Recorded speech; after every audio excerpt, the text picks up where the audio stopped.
mas de repente aparece uma boa oportunidade. Não é essa a visão que o Palmeiras tem que ter quando um jogador, como de repente, sinaliza que gostaria de voltar ao Brasil? Não tenha dúvida, Renato. Principalmente a qualidade técnica que ele tem. Imagina, igual você falou, a dupla, né? Ele e o Andrés ali no meio. Um jogador que todo mundo já conhece e, de repente, pensando num futuro retornar à seleção brasileira jogando no Palmeiras. Fala, torcedor palestrino, começando em mais um dia agitado no CT do Palmeiras. O Verdão que já está aí se preparando para o confronto de amanhã contra o Ceará, a última partida do ano aí do Verdão. Com muitas notícias e informações de última hora, eu vou trazer aqui nesse vídeo informação quentíssima. Grande reforço pode estar chegando no Palmeiras e pode chegar antes do final do ano. É isso mesmo, a contratação pode ser feita ainda nesse período de dezembro. Então, fique aqui até o final desse vídeo que você vai ver todas as informações relacionadas a estas notícias. E já me diz aí, torcedor palestrino, qual a expectativa para o confronto de amanhã? Deixe aqui embaixo nos comentários. E antes do vídeo, é claro, não esqueça aí de se inscrever no canal, ativar o sininho para não perder nenhuma novidade. E é claro, deixar aquele seu like junto com o seu avante palestra para demonstrar a força e a garra do torcedor palestrino. E me diz aí, palestrino, de que cidade, estado você está nos assistindo, que eu estou respondendo todos vocês. Créditos estão aqui na descrição, Band Esportes e Jogo Aberto. E não esqueça de hypar muito esse vídeo, hype, que ajuda a entregar ainda mais. Agora chega dessa enrolação e bora para as novidades. Palmeiras não tem muito mais o que fazer, joga de fato para cumprir tabela neste final de semana, e o goleiro Carlos Miguel, que fez sua primeira temporada vestindo as cores do Palmeiras em 2025, pôde fazer um balanço do que aconteceu nessa temporada, principalmente nessa reta final de Campeonato Brasileiro. Deixamos de pontuar em jogos muito importantes, cruciais nos jogos finais do Brasileiro, a gente sabe disso. Sabemos que poderíamos ter levado esse título, fica uma dor gigantesca pra gente também. Agora é manter a cabeça boa, saber que um ano vai ser muito bem feito o próximo. Sabemos como temos que chegar também já muito bem preparado, porque não vamos ter muito tempo para treino, para se adaptar. Do terceiro colocado para baixo, ninguém consegue alcançar o Palmeiras, que tem nesse final de semana o último desafio, a última missão da temporada de 2025, enfrenta o Ceará com alguns desfalques, muitos lesionados. Emiliano Martinez sofreu um trauma no pé esquerdo, no jogo passado não fica à disposição. Além da lista do departamento médico, alguns suspensos. Piquerez foi expulso, Rafael Veiga recebeu o terceiro cartão amarelo, também não joga neste final de semana contra o Ceará. Embaixo também. É agora que é o mais importante. Que Vamos eu preciso, lá. É a hora da virada. Hora da virada. Mirassol e Flamengo com sub-20. Ó, pede ajuda pro Becker, cara. Ele vai te ajudar. Becker. 1-0 Mirassol. Vai ser em sua homenagem. Quanto? 1-0 Mirassol. Pois bem, então pega essa. 3-0 Mirassol. Pois bem, hein? Massa. O Mirassol vai ficar com raiva do Mengão ter ido lá só com reserva. Falou, tá bom, então você cai aqui que você vai ver o que vai acontecer. 1-1. Arnaldo. Faz qualquer coisa, não vai ganhar mesmo. 2-0 Tudo 0-0. 2-0 Mirassol. Vamos ver agora. Agora eu quero ver Fluminense vocês. e Bahia, esse é osso, mas vai dar flusão. 2-1. 2-1 pro Fluminense. Poder poupar, né? Como é que Não. faz? Só dos 4, só ele que não pode poupar. 1-0, baliza 0, como sempre. Ah, o Bahia não anda, né? É o zubeldismo. 2-0 Fluminense. 2-1 pro Fluminense. Perdi. 1-1. Ceará A um. e Palmeiras. 1-1, hein? 2-1. Não. Ceará e Palmeiras. Palmeiras meio no fim das coisas, mas ainda querendo alguma coisa. O Ceará desesperado. 1-1. 1-1 não tá ruim pro Ceará, não, né? Acho que sim. Não, acho que 1 ponto dá. 1 ponto dá. 1-0 então pro Ceará. 0-1. 1-0 pro Ceará. Corinthians reserveira com Juventude. Nossa senhora, eu não sei nem o que pensar. 1-0 pro Corinthians. É isso. Vou de 2-0. Eu vou de 2-1. 2-0 Corinthians. Santos precisando aí de pontinho contra o Cruzeiro já reservão. Na Vila. 1-1. É o suficiente pro Santos? Nem precisa de mais Bem nada. possível. Nem precisa de mais nada, na verdade. Só aí. 1-0 Santos. 2-1 Santos. 2-0 Peixe. Sport e Grêmio. O Sport é uma pedra no sapato histórica em cima do Grêmio. Mas o Sport tá rebaixado, o Grêmio tá nas últimas coisas também. Vai ser um triste 1-1. Um triste 0-0. 0-1. O Grêmio vai perder as duas pro Sport. 2-1 pro Sport. Aí teremos Vitória e São Paulo. Vitória desesperado contra o São Paulo, precisando de um ponto. São Paulo vai conseguir esse ponto na marra, 1-1. Ó. 1-0, bola furada e o Vitória se salva. Então nós vamos explicar os caras de arbitragem. Vamos tentar entender. 2-1 Vitória. Caramba, hein, velho. 1-1. Aí teremos Botafogo e Fortaleza. O Botafogo lutando aí pra Caramba. não cair. Difícil, hein? É. Ah, esse é bem difícil. Bem. Eu acho que o Botafogo não perde esse jogo. 1-0 Botafogo. Essa é pra você, Martim, o Palermo. 0-1. Você merece. Cara.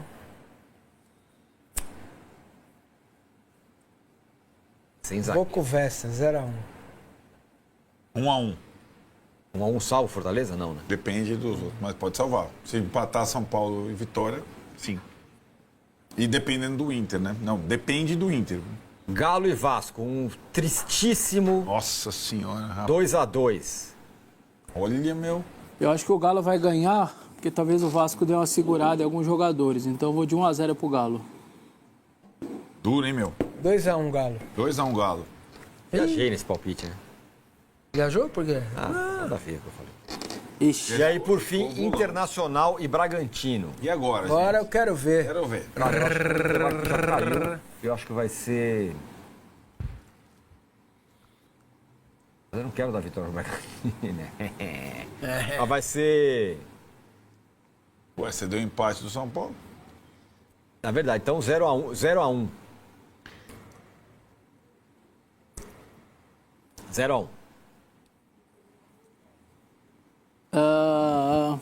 0-2. Rapaz, hein, meu? Eu vou contra. 2-1 Inter. 2-1 Inter. Então tá aí. Errou você. Sim, ganhamos uma, disputámos mais 4 e perdemos. Aos torcedores do Palmeiras, eu quero dizer o seguinte também. A terra não está arrasada.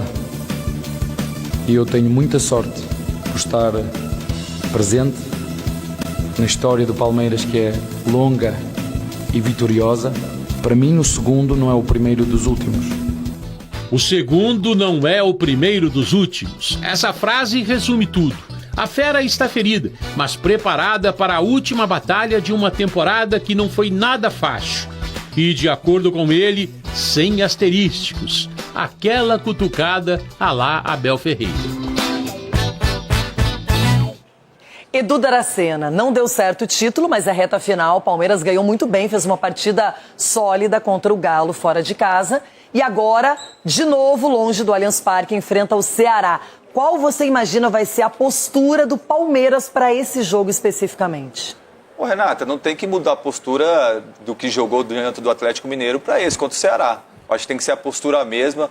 Acho que o Palmeiras tem que terminar de uma forma honrosa. É claro que vai ser um jogo difícil, o Ceará vai jogar o jogo da vida dele, até mesmo para permanecer na Série A. E o Palmeiras tem que fazer o jogo, ainda mais que não vai resolver nada o Palmeiras. O Palmeiras já está em segundo lugar, né? Eu acho que só vai resolver a questão da hombridade. E você chegar lá, ser profissional, fazer o seu melhor, né, para conquistar os 3 pontos. É isso. Será que passa pela cabeça assim, o que é melhor ano que vem? Ir até Fortaleza ou ir até Porto Alegre? Mais perto, né? Brincadeiras à parte. É interessante que a gente possa falar, o trabalho de campo dele é excelente, mas em alguns momentos deixa a desejar.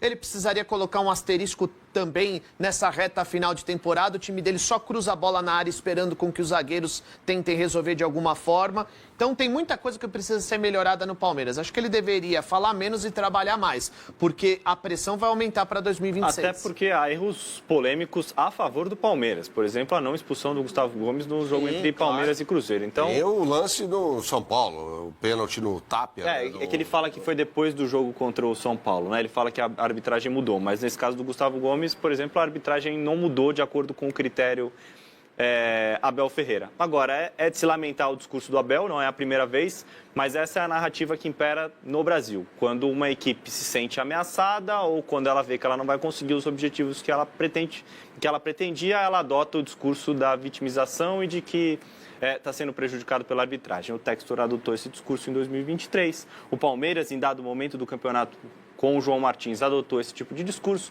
O próprio Flamengo, esse ano, em dado momento do campeonato, adotou esse discurso. Quando o Felipe Luiz diz que se o Palmeiras for campeão no campo, eu não vou questionar nada, e se algum time não pode reclamar da arbitragem, esse time é o Palmeiras. Mas ele fala isso depois do jogo contra o São Paulo. Então... Mas ele tá reclamar da arbitragem. Mas ele está colocando em questão um dos maiores erros, se não o principal erro da história do VAR no futebol brasileiro. Todos esses personagens colocam em xeque a credibilidade do campeonato. Sim, mas o que está em discussão é que o Abel falou ontem. Todos têm um discurso patético. Todos têm o mesmo tipo de narrativa quando convém. Quando perdem, todos seguem a mesma linha. Mas tudo bem. Mas quem adotou... O discurso do Abel é condenável, ele errou, ele falou um monte de bobagem. Ele só falou bobagem. Eu disse tudo isso aqui. Ele só falou bobagem. Esse é o tipo de narrativa que é construída pelos principais personagens do futebol brasileiro quando eles falham, quando eles fracassam, quando eles não conquistam aquilo que eles almejam. É a prática dentro do futebol brasileiro que eu acho lamentável por todos esses personagens. Isso sem contar também José Boto, que disse que havia algo mal cheiroso no Campeonato Brasileiro com relação ao time. Depois do jogo. Falou e não deveria ter falado. Não, tudo bem. E não deveria mas ter falado. Mas ele falou em cima de uma arbitragem que foi condenável. Falou assim como é condenável a declaração dele. É condenável. Uma arbitragem condenável. Condenável é a declaração dele. Condenável. Também. E de falar todos esses personagens. Problema de arbitragem depois do maior erro da história do VAR no futebol brasileiro. É querer jogar para a torcida. É condenável o problema que existia no campo do Palmeiras. O problema que existiu no campo do Palmeiras. Todos esses caras. Esse chororô todo, esse mimimi, que não só o Abel, mas o colega dele lá que falou do sistema. João Martins. O auxiliar dele. O João das Couves lá, o João Martins.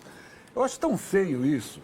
E aí, no caso do Palmeiras, a presidente Leila, com garbo e elegância, como diria Ivan Drago, chega e fala, não vamos terceirizar a culpa é do time do Palmeiras. É claro, mas é isso.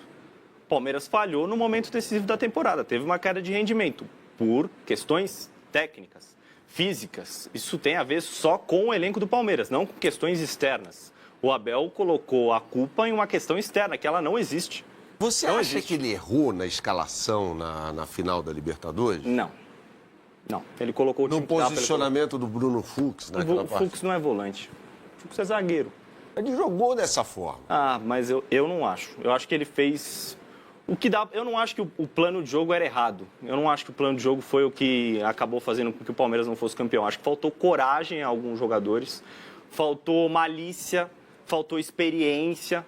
Pelo que é o planejamento do Palmeiras. Mas o time jogou mal. O Palmeiras jogou mal. O Palmeiras jogou mal com a bola. Ou nos momentos em que ele não conseguiu ter a bola. E aí acho que numa final de Libertadores é preciso colocar a bola no chão, parar, pensar, sofrer uma falta aqui ou acolá, ter um pouquinho mais de malícia. O Palmeiras rebateu muita bola. Não só no rebote, né, Léo? Mas também para organizar o jogo. Exato. Era muito chutão para frente, era muita tentativa de ligação direta. Você está diante de um time que vai te pressionar de forma incessante, como o Flamengo fez. Que vai ter mais a bola. Que vai ter mais a bola, já era natural. E que vai te pressionar lá em cima. Para você sair jogando não vai ser fácil. Então você precisa ter muita calma e você precisa arriscar. Se você vai errar logo na saída, é do jogo, faz parte. É muito difícil que você tenha sucesso diante do Flamengo, rifando tantas bolas, como o Palmeiras se for na final da Libertadores. Mas aí eu não coloco no plano de jogo. Poderia ter trocado uma coisa ou outra? Sempre pode. Mas eu acho que esse não foi o fator principal. Acho que faltou experiência a esse grupo do Palmeiras, porque muitos deles ainda não tinham passado por uma situação como essa, o que é natural, faz parte. Pro ano que vem, para 2026, acho que o Palmeiras será um time muito mais preparado nesse sentido. Vocês falaram do asterisco, mas vocês não falaram de uma declaração que escapou, vazou, na final da Libertadores. O presidente da Conmebol, Alejandro Domingues, ele fez uma sacanagem com todo mundo, que ele colocou uma microcâmera com microfone na jaqueta dele, na lapela, provavelmente, ninguém percebeu. E essas imagens foram ao ar no dia seguinte. E o que escapa do Abel quando o Abel vai cumprimentá-lo? O Abel diz mais ou menos o seguinte: se me deixarem, estarei aqui novamente. Aí eu fiquei pensando, o que ele quis dizer com isso? Ele quis dizer que ele vai ser prejudicado pela arbitragem. Foi o que ele quis dizer. Se me deixarem, estarei aqui de novo. Ele vai adotar essa linha desse discurso de ontem. Vai ser a mesma coisa. É isso. Ele trabalha pro Abel, ele coloca na conta da arbitragem. Ele vai fazer terapia, né? Porque ele vive com umas sombras assim estranhas. Ele precisa, ele se alimenta disso. Eu acho que a gente não pode ser injusto também, entendeu? É apenas uma interpretação à distância. Ele pode estar se referindo à direção do Palmeiras, ele pode estar se referindo à torcida. Ivan, é só pegar o... A gente não nasceu semana passada. A nossa carinha entrega que a gente não nasceu semana passada. E outra. É o discurso deste tempo, deste momento. Exato. E sempre foi, de certa forma. Sempre foi. Eu acho que até hoje ele não engoliu o posicionamento da torcida do Palmeiras, principalmente depois das derrotas para o... Mas aí fala na torcida. Pode falar na torcida. É claro, a torcida não é uma instituição que se... Eu discordo muito daquela história de a voz do povo é a voz de Deus. Não, às vezes... Deixa eu perguntar um negócio para vocês do ponto de vista técnico agora. O Abel precisa se reinventar. Já são 2 anos que o Palmeiras não conquista título. Ok, teremos uma janela em janeiro. O Palmeiras tem dinheiro, deve contratar, reforços, aquela coisa toda. Mas não acho que Mas vocês acham que assim, com o mesmo treinador, depois de 5 anos... 5 anos e quanto? 5 anos e... 1 mês. De 1 mês, vai. 5 anos, vamos arredondar aqui. Acho que tudo na vida, às vezes, você tem que se reinventar, né? A gente faz o programa aqui, a gente fica bolando coisas novas. O Bola já está 7 anos no ar. E para a gente ter vontade de vir apresentar o programa todo dia, os comentaristas e tal, não sei o quê. Eu acho que na vida do técnico é igual. Agora, vocês acham que o Abel vai ter que se reinventar para o novo ciclo, pelo menos até o final de 27, que coincide com o final do mandato da presidente Leila? Assim, vamos lá. Eu acho que o Abel, ele talvez tenha passado no final dessa temporada, neste momento, em que a gente está, talvez pelo pior momento dele como técnico do Palmeiras. Por N motivos, tá? Caberia um programa para a gente falar sobre isso. Mas eu acho, sendo justo aqui com o Abel, que ele se reinventou ao longo desse tempo aí. Ele não teria logrado sucesso, né? Não, mas tudo bem, agora esgotou. Esgotou, no final do ano, tá todo mundo cansado, o pessoal vai ter que descansar. Ano que vem vai ter outra coisa, como teve um Palmeiras. Quando ele chegou, né? Chega em novembro de 2020, o que ele precisava fazer? O que era mais fácil, entre aspas, ali? Pô, tô chegando num país que eu nunca estive na minha vida, em meio a uma pandemia, tal. Como é que eu vou montar meu time? Eu vou montar no básico, né? Não era um time com grandes elaborações táticas, né, Léo? E ganhou Libertadores, Copa do Brasil. Depois de um tempo você já vê mudanças. E aí em 2022, para mim a melhor versão do Palmeiras sob o comando do Abel, se já tem outras mudanças. Em 23, em 24... Em suma, o modelo Abel não está manjado. Não, acho que são times totalmente diferentes. O time de 2025, com uma dupla de ataque, é um modelo inédito. O Palmeiras não tinha jogado dessa forma e foi exaltado durante uma parte do ano em que o Palmeiras jogou bem. Na reta final do ano, o Palmeiras caiu de produção. Acho que isso precisa ser detectado. Outra coisa, eu acho que muitas vezes a gente fala muito do Abel e a gente fala pouco do Palmeiras. Se o Palmeiras ganha é porque o plano é genial e o técnico foi muito bem e o Abel ganhou o jogo. Se o Palmeiras perde é porque o Abel foi muito mal e ele está errando e o modelo se esgotou e o Abel tem que ir embora. Eu acho que a personalidade dele, a forma como ele se porta, como ele fala com a imprensa, cria esse personagem. Mas eu acho que tem mais coisa dentro do Palmeiras além do trabalho do Abel Ferreira. E o que seria esse além? Tem todo um processo de reformulação pelo qual o Palmeiras passou nos últimos anos. E no último ano, para ser mais específico, por ele. Conduzido pela diretoria do Palmeiras e por ele, que ele faz parte. Mas ele não é o único cara. Não é o Abel que chega lá e fala, eu quero esse cara, mas ele dá o aval. O Anderson Barros vira e fala, amém, eu vou lá atrás. Leila Pereira fala, amém, vou atrás. Não, existe uma reunião entre os três, ele faz parte, mas ele não é o único cara dentro do Palmeiras. Esse é o meu único ponto. A gente sempre fala do Abel. Tudo no Palmeiras é o Abel, e nem sempre é o Abel. Pro lado bom e pro lado ruim. Porque ele chama isso pra ele. Existe um grupo de jogadores. Mas eu acho que a gente cai nessa. A gente tem que falar sobre o Palmeiras, sobre o clube, sobre o projeto do Palmeiras. Isso eu tenho que concordar com o Léo. Não especificamente sobre o Abel. Pro lado bom e pro lado ruim, tá? Quando ganham, são os 11 caras que entram em campo também. Não é só o plano do Abel. Quando perde, não é só o plano de jogo do Abel. São os 11 caras que entraram em campo. Eu acho que a gente centraliza muito a discussão no Abel Ferreira. Eu sinceramente... Ele chama pra si isso. Chama. Esse papel, mas eu tô com o Léo. Às vezes a gente fala muito sobre o que o Abel fala, entendeu? E é isso aí, torcedor palestrino. Qual a sua opinião sobre as notícias dadas até então? E qual a sua expectativa aí para o grande confronto de amanhã? Com isso, já trago as informações de provável escalação e tudo mais. O Palmeiras vai à última rodada do Brasileiro para cumprir a tabela e mudará escalação aí contra o Ceará. O Alviverde, que está aí com 73 pontos, sem risco de ser ultrapassado, e 7 desfalques para o jogo no Castelão.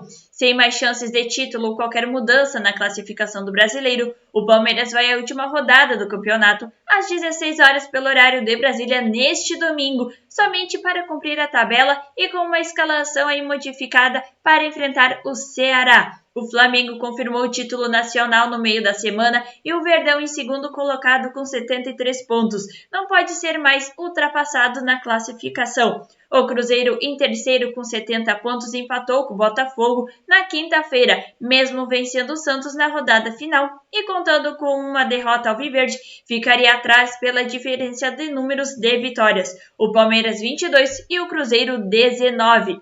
A colocação assegura também o percentual de premiação referente ao segundo colocado. Os valores, porém, ainda não foram confirmados e a adoção aí das ligas do Brasil com a Libra e LFU modificou o formato de distribuição, então não é mais possível destrinchar valores somente em base na lista da CBF.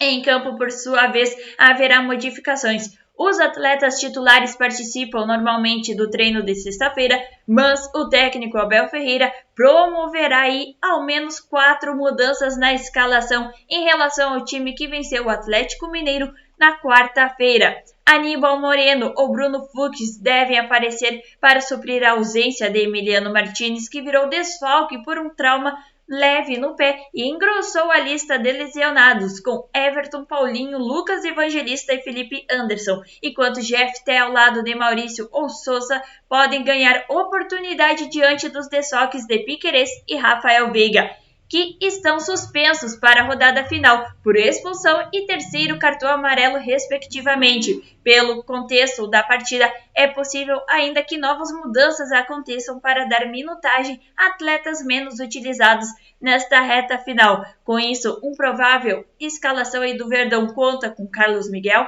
Kelvin, Murilo, Gustavo Gomes e Jefté, Aníbal Moreno, Bruno Fux, Andréas Pereira e Maurício, Alan, Flaco Lopes e Vitor Roque.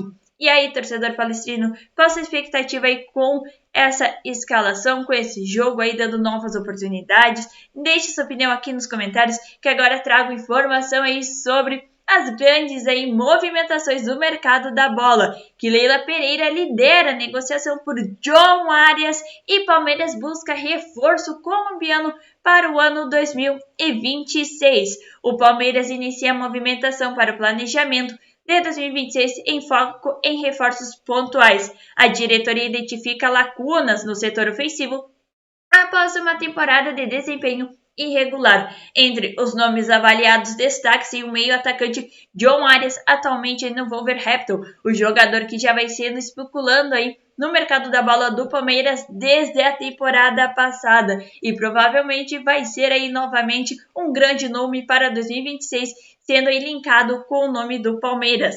com a Leila Pereira, presidente do clube, assumindo aí pessoalmente as tratativas com o staff do jogador colombiano de 28 anos. Os contatos ocorrem desde julho, quando ela consultou o presidente do Fluminense, Mário Bittencourt, durante o Mundial de Clubes. A iniciativa reflete a estratégia de levar a criatividade no meio de campo. Uma nova consulta foi realizada nos últimos dias, conforme apurações recentes. O clube paulista busca viabilizar a contratação já na janela de janeiro. Embora uma saída iminente seja considerada improvável, o investimento inicia do Wolverhampton de cerca de 22 milhões de euros. Influenciar muito aí na negociação, principalmente o de Leila Pereira diz que não quer investir muito, mas o nome já está sendo especulado. Quando já está nas mídias sociais é porque já tem um envolvimento aí oficial. E aí, torcedor palestrino, qual a sua opinião aí sobre as notícias dadas até então?